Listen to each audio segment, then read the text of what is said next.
From Dallas and Fort Worth, this is CBS 11 News at 10. The ones for Texas. I felt like I wasn't being believed. You know, as I repeatedly said I didn't do this. Right now, 10 o'clock, and now former Dallas Cowboy speaking out for the first time since he was cut from the team. Thank you for joining us at 10 o'clock. I'm Doug Dunbar. And I'm Gilma Avalos in for Kaleo Kelly. So in his own words tonight, we are hearing from former Cowboys player Lucky Whitehead after he was falsely named in a theft case. Police in Virginia admit they got the wrong guy. Jeff Paul spoke with Whitehead and is live in Frisco.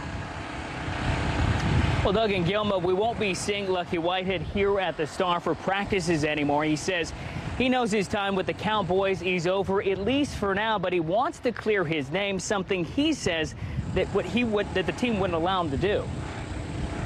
No one called me, no one told me about this. So Speaking to us from Tennessee, Lucky Whitehead says he found out from us, journalists, as he walked off the practice field just before 1 p.m. on Monday. Whoa. By 2:30, he was gone. I got thrown to the wolves. Prince William County Police in Virginia originally accused Whitehead of theft. When I heard it stealing from a convenience store, it threw me off. I need to steal for it. After news broke, police issued a warrant for Whitehead's arrest. The Cowboys swiftly dismissed the 25-year-old receiver. If they were trying to set an example, I think it was a bad example just because I didn't get no time to clear my name. Investigators now say it wasn't Whitehead, but someone posing as him and using his personal information despite having no ID. In a statement, the police department wrote it regrets the impact these events had on Whitehead and his family. As far as an apology, that can only go so far. You know, I mean, my name already got slandered. You know, so, I mean, I just wish they would investigate it a little bit more. And Whitehead says he wishes the Cowboys would have too. I believe as far as holding someone accountable, you know, and all that stuff, but I mean, I didn't do nothing to be held accountable for. But Coach Jason Garrett insists the decision surrounds a pattern of past behavior.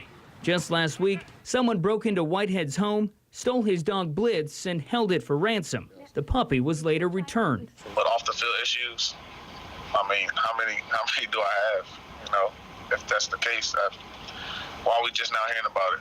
Whitehead says his focus now is getting back on the field, wherever it might be. I want to go where I want it. Now, we did ask Whitehead about possible legal action. He says he has no interest in holding anyone accountable, only the person who posed as him. Reporting live here in Frisco, I'm Jeff Paul, CBS 11 News. Jeff, thanks very much. And we know the Cowboys are not backing down from their decision to cut Whitehead, despite the fact that he's been cleared now of all charges, as Jeff just talked about. Bill Jones joining us live from California, where the Cowboys wrapped up their second day of camp about 90 minutes ago. Bill?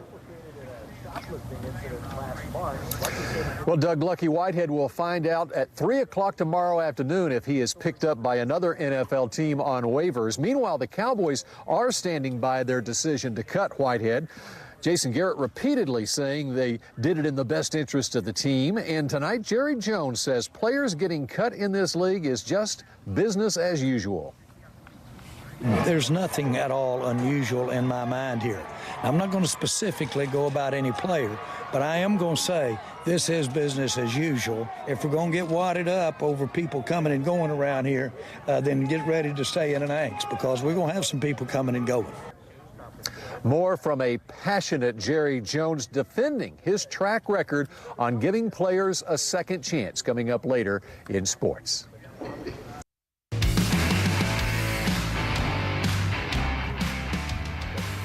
Cowboys' third-round draft pick, cornerback Jordan Lewis, is headed to training camp after a Michigan jury today finds him not guilty on a misdemeanor domestic violence charge. Meanwhile, day 2 of the Lucky Whitehead saga as Virginia police drop shoplifting charges against the former Cowboys wide receiver today, saying it was a case of mistaken identity. Meanwhile, Jason Garrett repeats the Cowboys company line no less than 9 times during his press conference today. We made a decision yesterday in regards to Lucky Whitehead that we think is in the best interest of the Dallas Cowboys. We're standing by that decision. We're going to move forward. If you have any other football questions, I'm happy to answer them. Garrett asked nothing but Lucky Whitehead questions in his 3-minute, 12-second news conference. And tonight, Jerry Jones with a passionate defense of how many times he's been criticized for giving players a second chance. That if y'all have done one thing in my time, and to criticize me is how I will back up a player to a fault. You've done it. You've done it for years for that. I will back them up to a fault so that when we do make a decision around here that in best interest of the team to move on, there's one thing you can forget about, and that is whether you're being fair or whether you've given it consideration of what it means to the individual. That doesn't happen around here. You know something that we don't know or that hasn't been reported? We know a lot of things about our players that you guys don't know. That last comment by Jason Garrett, perhaps the most important of the day and perhaps the biggest news of this day. New starting right tackle Lyle Collins has a new 2-year, $15 million contract extension through 2019. I feel like the biggest thing, if you take care of your business on the field, everything else take care of itself. So I think that, you know, once I go out there and do what I'm supposed to do, then, you know, it'll take care of itself. Still much more to come. Rangers highlights, and we meet Dez Bryant, quarterback Dez Bryant's new dynamic receiving tandem. And now time for our postcard from camp. Dez Bryant featured tonight, pulling young Joshua Williams out of the crowd to play catch after today's practice. Today is young Joshua's birthday, and yesterday Dez was playing catch with the Beam Boys, teenage sons of Cowboys scouting video coordinator Rich Beam, who are convinced Dez can play quarterback in the NFL if only given a chance. It's exciting, you know. You watch him play out there in practice, and it's like, it's crazy to see a superstar playing just catch with. Those my guys, man. You talking about the two little guys? Yeah, those my guys, man. You know, I think it probably satisfies his first love is he'd really like to play quarterback, don't you think? Man, I think he's got a cannon a little to him. I think if we got some luck for it. If Dak goes out, I mean, he could obviously play quarterback, it looks like it. What a great summer vacation for the Beam Boys as well. That does it from here in Oxnard. Much more coverage on CBSDFW.com. And tomorrow, they will put on the pads the third day of practice here. All right, Bill Jones, thank you for the update. We appreciate it.